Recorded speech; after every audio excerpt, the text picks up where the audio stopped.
ndabaramukije mwese mukomeje gukurikira ijwi ry'icyizere. Kote y'uyu munsi mbazaniye iragira iti ntukemere ko amakosa wakoze ejo akubuza amahirwe y'uyu munsi. Buri gitondo ni amahirwe mashya yo gutangira. Hari igihe twicuza ibyabaye ejo tukibagirwa ko uyu munsi ari impano nshya. Ntukemere ko ibyahise bigufunga. Wigire ku makosa uvanemo isomo maze ukomeze imbere n'umutima mushya. Twese dukora amakosa kandi tugira ibihe bitatugendekeye neza, ariko ubuzima buhagarara kubera ejo.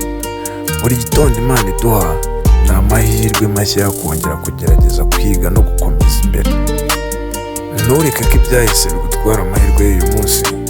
Haguruka wongere utangire kandi wizere ko ibyiza biri imbere yawe. Ijambo ry'uyu munsi: ejo ni isomo, uyu munsi ni amahirwe. Niba wumva zino kote zigufashije, kanda like, share ndetse na comment umbwire ku byo ushaka ko nzakoraho muri kote zindi zizakurikira. Ndabashimiye.